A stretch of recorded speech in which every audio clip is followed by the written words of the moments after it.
கோவை மாவட்ட செங்கல் லாரி உரிமையாளர்கள் சங்கத்தின் சார்பாக பல்வேறு கோரிக்கைகளை முன்வைத்து அதனை கவுண்டம்பாளையம் சட்ட மன்ற உறுப்பினர் கனிமொழி சந்தோஷிடம் மனுக்களாக வழங்கினர். அமைச்சரிடம் பேசி உரிய நடவடிக்கை எடுப்பதாக உறுதியளித்தார்.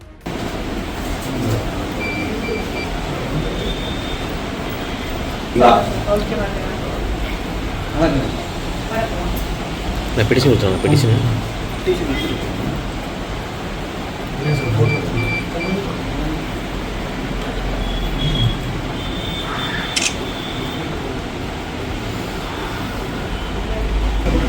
இருக்குன்னா எங்கள் வீட்டுக்கு அப்படியே பண்ணிருக்கோம்.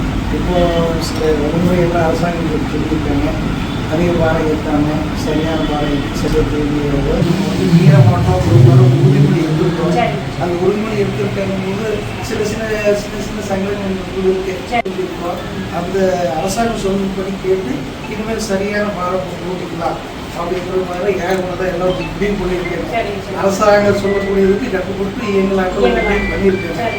அப்போ அப்படி இயக்கும்போது சில அந்த விளைவுகள் அதை நம்ம நியாயமான முறையில் மட்டும்தான் பண்ணலான்னு அதிகமாக மக்கள் மேலே சுமையை திணிக்கிறதோ மக்களுக்கு நியாயமான ஒரு அடையாள வேலை பண்ணேன். மற்றபடி அரசாங்கத்துக்கும் மக்கள் இருக்கும் இல்லை. நாங்கள் சாலை அந்த அடையாள வேலை நிறுத்தம் கூட உள்ள ரோட்டுக்கு கூட வரல. உள்ள நிறுத்தி யாருக்கு எந்த இடையும் இல்லாமல் கட்ட முடிச்சுருக்கோம். இன்னைக்கு நீங்கள் வருவீங்க பக்கம் எதிர்பார்த்து என்னன்னு கேட்டீங்கன்னா இப்போ நம்ம மற்ற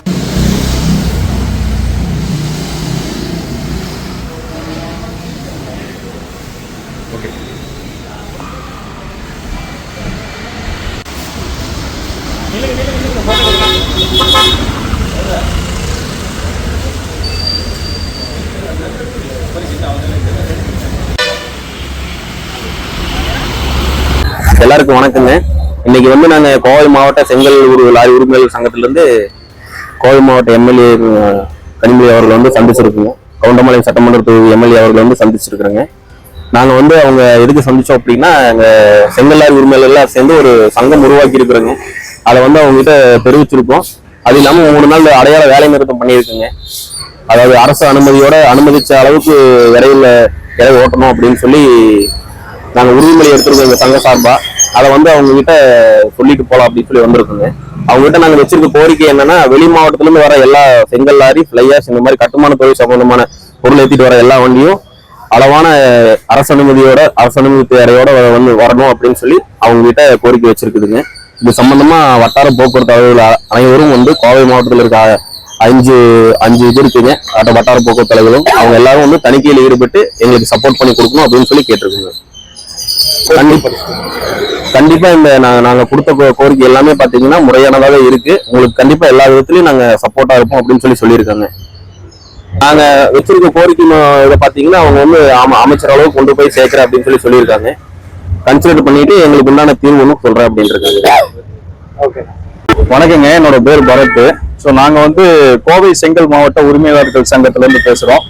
எங்களோட சங்கத்தோட நோக்கமே என்னன்னா, வண்டி இப்போ வர காலகட்டத்துல பாத்தீங்கன்னா 12,000 கல்லு போட்டு வருதுங்க. அதோட டன்னேஜ் பாசிங் பாத்தீங்கன்னா நம்ம கவர்மெண்ட் நாம்ஸோட பாத்தீங்கன்னா 16 டன் 15 சென்ட் சேர்த்து போடுறோம். இதனால கவர்மெண்ட்டுக்கு எங்க இதுல என்ன ஆகுது அப்படின்னா, ஓவர் டன்னேஜ் பாசிங் இல்லாத வரதுனால டன்னேஜோட வெயிட் போடுறாங்க. ஒரு வண்டிக்கான ஃபைன் பாத்தீங்கன்னா கிட்டத்தட்ட ஒரு 37,000 இருந்து 47,000 வரைக்கும் ஃபைன் விழுகுதுங்க. ஸோ இதை நாங்க எப்படி கொண்டு போகலாம் அப்படிங்கிறத பார்த்தோம் அப்படின்னா, பாசிங் போட்டோம் அப்படின்னா இந்த மாதிரி கவர்மெண்ட்டுக்கு நம்ம சப்போர்ட்டாவும் இருக்கலாம். எங்க சைட்ல இருந்து எந்த லாஸும் பெருசா ஆகாது. ஸோ அதுக்காக மக்கள்கிட்டையும் இன்ஜினியர்ஸ் கிட்டையும் நாங்க கோரிக்கை வைக்கிறது என்னன்னா, இந்த மாதிரி நாங்க பாசிங் போட்டு ஓட்ட போறோம். ஸோ இந்த ரேட் வேரியேஷன்ஸ்லாம் இருந்துச்சு, ரேட் வேறுபாடு இருக்குது அப்படின்னா எங்களுக்காக சப்போர்ட் பண்ணி கொடுத்து, இப்ப நீங்க கல்குவாரிகள் எடுத்துக்கிட்டீங்கன்னா, நீங்க எம்சன் வண்டிக்காரங்க இவங்கெல்லாம் 4 யூனிட் போட மாட்டோம், 3 யூனிட் 2.5 யூனிட் போட்டு இப்போ வண்டிக்கு என்ன பாசிங்கோ அதை போட்டு ஆரம்பிச்சிட்டாங்க. போட்டு ஓட ஆரம்பிச்சு இப்ப நடைமுறைக்கு வந்துருச்சு, ஸ்ட்ரீம்லைன் பண்ணிட்டாங்க. அதே மாதிரி எங்களுக்கும் செங்கல் உரிமையாளர்களுக்கும் செங்கல் லாரியாளர்களுக்கும் நாங்களும் டன்னேஜ் போட்டு பாசிங் போட்டு ஓட்டுறதுனால ரேட் வேரியேஷன்ஸ் கம்பல்சரி இருக்கும். நீங்க அதை கொஞ்சம் சப்போர்ட் பண்ணி கொடுத்து எங்களுக்கும் வாழ்வாதாரத்தை கொடுக்கணும்னு சொல்லி நாங்க தாழ்மையுடன் கேட்டுக்கொள்கிறோம்.